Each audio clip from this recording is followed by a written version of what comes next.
Agustina la Llorona. Al ocultarse el sol, el disperso vecindario cercano a las faldas del legendario Cerro de Proaño se apresuraban a llegar a sus casas. Nadie quería permanecer en las calles del Fresnillo al caer la oscuridad, pero al mismo tiempo, pocos se atrevían a preguntar el porqué del encierro. Solo estaban conscientes de que al esconderse el sol, debían guardar toque de queda. Los lugareños ya estaban acostumbrados a guardarse en casa, pero los fuereños atribuían como una broma a esta práctica. Hubo un caballero que llegó a Fresnillo con la única intención de pasarla bien, pues según se dice, ahí abundan las damas hermosas como si fueran ramilletes. A pesar de las advertencias, el hombre creyó que los jovenzuelos lo inducían a no pararse por los barrios, por temor a que enamorara a alguna de las atractivas mujeres. Más de uno llegó a decirle: «Mira, Juan, no te andes por estos barrios por las noches, porque se te puede aparecer la Llorona». Lo que le provocaba era risa, aunque mejor se quedaba callado al no querer contradecirlos, mucho menos enfrentarlos, porque si de algo tienen fama los jóvenes de Fresnillo, es de ser muy entrones. Un día el hombre le preguntó a los viejos del barrio sobre la Llorona, aludiendo que en la Ciudad de México hubo un personaje parecido que existió en tiempos del virreinato o la colonia, pero jamás se imaginó que en Fresnillo, Zacatecas, hubiera otro. Lo que escuchó lo dejó pasmado, ya que se enteró de una de las leyendas más interesantes y representativa del lugar. Cuentan que hace muchos años, cuando se trabajaba en las catas del cerro, era costumbre llevarles la comida a los mineros a las 12 del día. Acudían las esposas, a veces las hijas o los hijos o cualquier familiar. Llevaban un gran canasto cubierto con un mantel bordado a mano. En su interior las cazuelas y los jarros conteniendo la comida y las bebidas, incluso dulces de alfajor de coro. Agustina era el nombre de la esposa de uno de los mineros.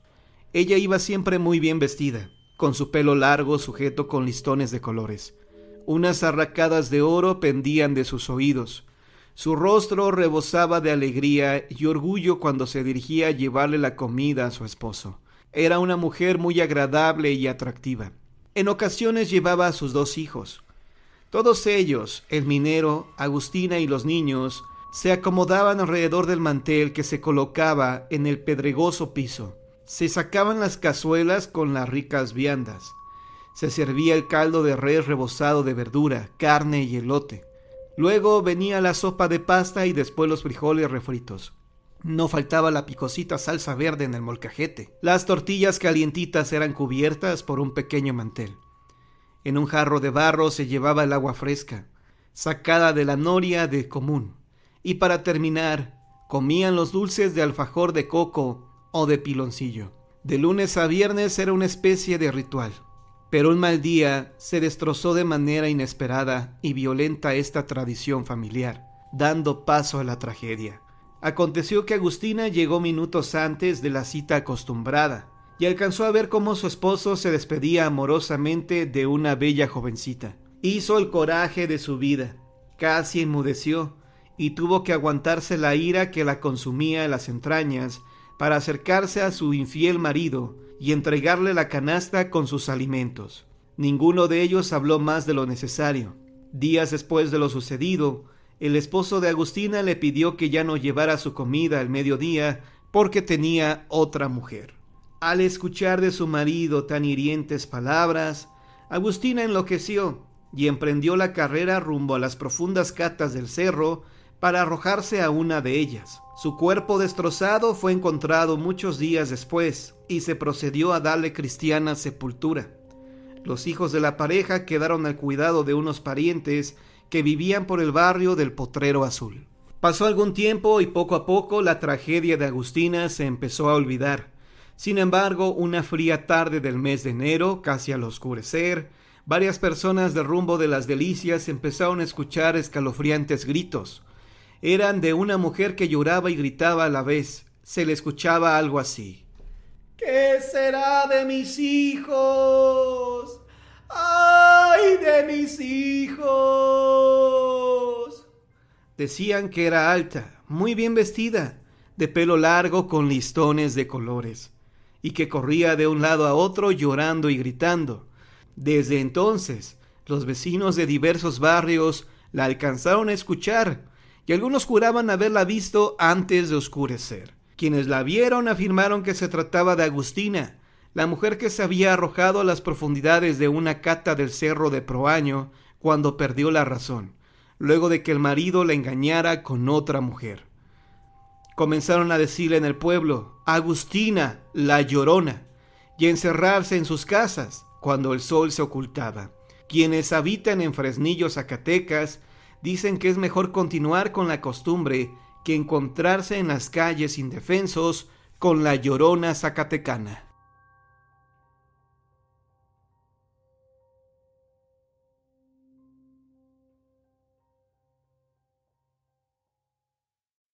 La Llorona de San Luis Potosí.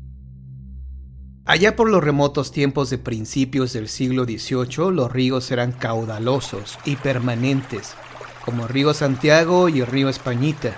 Muchas eran las circunstancias a las que se debían los caudales de agua, tales como que las lluvias eran constantes.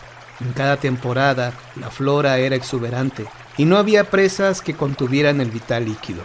Cuando se rebosaban los ríos, la ciudad se inundaba, llenándose las corrientes naturales, que eran tres principales: la de San Miguelito, la de San Sebastián y la llamada Corriente.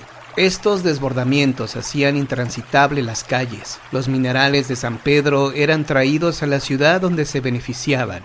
Los residuos ojales formaban montículos en diferentes partes. Esto hacía más problemática la inundación, porque impedía el paso regular de las aguas, agregando a esto la circunstancia de que por entonces no había drenajes. Los minerales de Cerro de San Pedro estaban en auge, y como llegaban muchos buscadores de oro, el comercio era próspero. Las autoridades dispusieron el arreglo de dos principales corrientes. Una de ellas venía por el suroeste y formaba permanentemente lo que se llamaban los charcos de Santana. Por aquellos tiempos llegó a San Luis una bella mujer, se decía que procedente del Real de Charcas, a quien sus padres habían querido educar en la mejor escuela del lugar, que era de muy buenos modales. Dada su singular belleza y su bien formada educación, pronto fue cortejada por muchos galanes, de tal suerte que pronto contrajo matrimonio con el hijo de un próspero minero. No obstante, su nuevo estado seguía siendo cortejada por hombres que no dejaban de admirar su belleza, y así un día se dio a las propuestas de un apuesto galán. Cuando el esposo se enteró, quiso vengar la afrenta, y con este propósito llegó a su casa en el momento en que se encontraban juntos los amantes. Pero ella, en un momento decisivo, mató a su esposo y al amante, deshaciéndose de los dos. Huyendo de la justicia, llegó a San Luis, donde se dedicó a la vida galante. Poco tiempo después, le nacieron dos bellos gemelitos, que ella cuidó con esmero hasta la edad de 1 año, tiempo en que se dio cuenta que mucho le estorbaban, y en más de una ocasión pensó en deshacerse de los pequeños. Por fin, un día en que el calor era sofocante, se fue a bañar a los charcos de Santana, llevando consigo a los 2 niños. Una vez dentro del agua, los soltó, llevándoselos la corriente. Inmediatamente se arrepintió y quiso salvarlos, pero ya no le fue posible, y ella misma estuvo a punto de ahogarse. Gritaba pidiendo salvaran a sus hijos, pero solo pudieron salvarla a ella, a quien sin sentido se la llevaron al hospital. Cuando volvió en sí, pedía a gritos, desesperada, como loca, que salvaran a sus hijos. Por fin, ya restablecida, se pasó el resto de su vida buscando en los charcos de Santana, en las corrientes, en el río de Santiago, a donde desembocaban todas las corrientes de San Luis, siempre buscando a sus hijos, culpándose de haberlos ahogado. Esto dice la historia, y la leyenda sigue. La leyenda de la Llorona es de tradición nacional, forma parte de nuestro folclore, y tanto en México, capital de la República, como en casi todas las provincias del país, tienen una versión particular de esta leyenda. Con frecuencia, los hechos de este personaje se desarrollan en las cercanías de un río o de una laguna, o en un día de lluvia. El caso es que siempre hay agua de por medio. Esta Llorona difiere de las demás en algunos aspectos. Por eso es nuestra Llorona potosina. Por calles estrechas de la ciudad aparecía una mujer con albo vestido y manto. Al caminar dejaba una estela que emanaba reflejos luminosos. Deambulaba generalmente después de las 12 de la noche, aunque no siempre como fantasma, porque cuando se dejaba ver, normalmente tenía todo el aspecto de una persona común y corriente. Si bien no era usual que una dama caminara sola a esas horas, los caballeros noctámbulos la saludaban y ella contestaba con gracia, siguiendo presurada su camino. Dicen los que dicen que conocieron a los que dicen haber hablado con los que la conocieron, que tenía un rostro hermoso y melancólico. Tiempo después de que pasaran ciertos acontecimientos que diremos en el curso de esta narración, se llegó a la conclusión de que ella era una persona conocida en ciertos círculos sociales con el nombre de Lucía, ya que de día visitaba personas amigas que ignoraban que fuese la Llorona. Ocurría la coincidencia de que siempre que esta mujer paseaba por las calles hacia Río Santiago, en las orillas de la ciudad, se oía el prolongado y lastimero grito.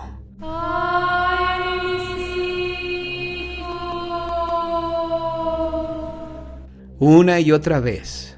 Al día siguiente la gente comentaba: «Qué cosa más curiosa y más casual. Anoche encontré por una estrecha calle del rumbo de Santiago a Lucía, y al perderla de vista escuché un llanto semejante al que dicen que hace la Llorona». Y otras personas comentaban: «Yo también escuché un lamento». «Oh, yo también». Esto sucedía con bastante frecuencia. Cierta vez en la que se organizó una tertulia en la casa de la familia Zarzosa, donde se habían reunido varias amistades, estaban también Lucía. Se veía contenta, hasta risueña.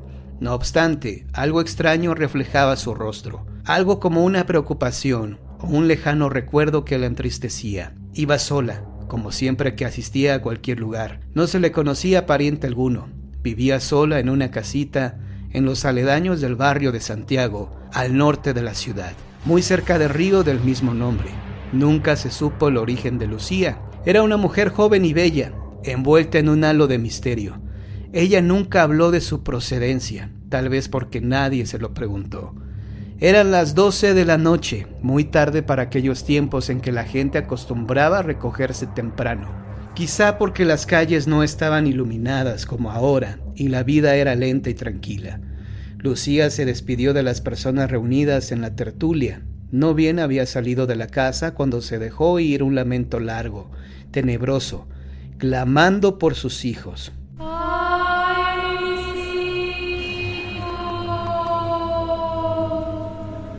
Todos los que permanecieron en la casa referida quedaron como petrificados, paralizados por el horror. Hubo un largo silencio. Cuando pasó el pánico y volvió la tranquilidad, algunos comentaron: «Y la pobre de Lucía se fue sola». Alguien dijo en tono de broma: «¿No será ella misma la Llorona?». Todos se rieron porque el chiste les hizo gracia, menos una mujer que tenía dotes de clarividencia y que ya había notado en Lucía algo extraño, algo que la hacía sentir como que no perteneciera a este mundo, que aquí estaba para purgar una pena.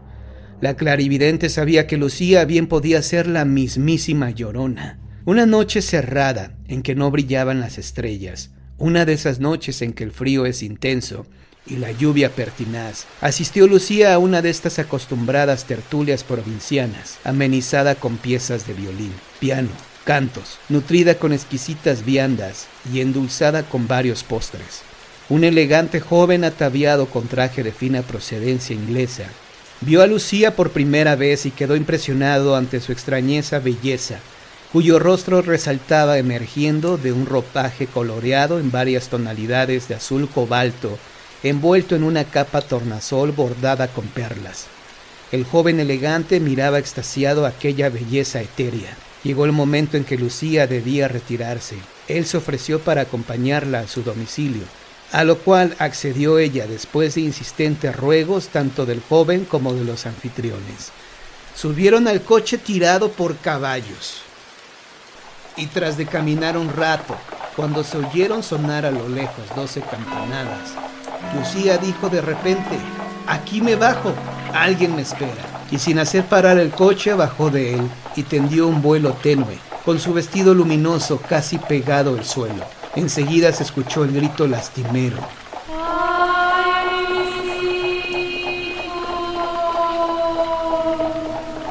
que se perdió en la distancia, en medio de la lluvia nocturna. El joven quedó paralizado de miedo, después de un fuerte chicotazo al corcel, y a carrera tendida se alejó de ese lugar. Contó a todos lo acontecido. Unos le creyeron, otros no. Pero la verdad es que Lucía jamás volvió a aparecer por ningún lado. Sin embargo, hay quienes aseguran que todavía hoy han oído el triste lamento de la Llorona potosina.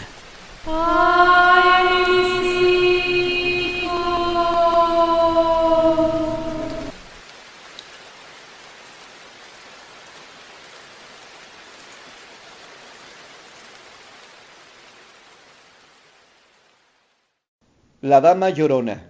La leyenda de la Dama Llorona en Veracruz es una de las historias más aterradoras y por lo mismo es capaz de conmover hasta la persona más incrédula. En una de las casas más antiguas de la capital de Veracruz se asegura que se aparece una mujer alta. Si esto no lo cree usted, basta con decir que a la mujer la han visto por lo menos 10 personas. El testigo principal fue un estudiante de medicina de 19 años de edad, quien dio un relato detallado en el que describía sus esfuerzos para atrapar al ente a fin de comunicarse con él y poder fotografiarlo. En varias ocasiones colocó hilos delgados creyendo que con eso iba a atrapar a la mujer, que según él se metía a la casa por las noches. Pero su sorpresa fue muy grande cuando vio que la dama atravesaba sus hilos en vez de tropezarse. El joven dice haber seguido a la dama hasta una de las habitaciones que se encuentran al fondo de uno de los pasillos principales. Cuando pensó que la tenía acorralada, se abalanzó de inmediato sobre ella, pero la mujer se desvaneció en el aire. Esta aparición se comportaba de una forma muy extraña, porque según declaraciones del joven, la mayoría de los fantasmas se aparecían por las noches, pero esta, la Dama Llorosa, se aparecía en plena luz del día y después de que oscureciera. En una ocasión, afirman, la Dama Llorona se apareció más de media hora en el mismo lugar, cosa casi imposible. Además de que esta mujer se dejaba ver por todos sin importar quién fuera, pues por lo regular, aseguran, los fantasmas se aparecen y se dejan ver por sus amigos o familiares, pero este era la completa excepción. Todo esto despertó la intriga de quienes la habían visto, pues según ellos no se trataba de la misma mujer que se aparecía en la Ciudad de México, la Llorona. En primer lugar, la ropa de la Dama Llorona era mucho más moderna, además de que esta mujer no lanzaba el típico grito de ¡ay mis hijos!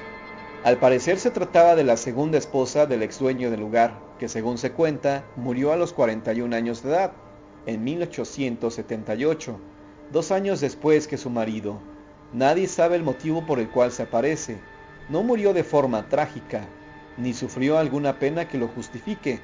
Solo existe el relato de aquel joven quien dijo haber encontrado unas fotografías donde pudo reconocer a la supuesta mujer que se aparecía en los pasillos.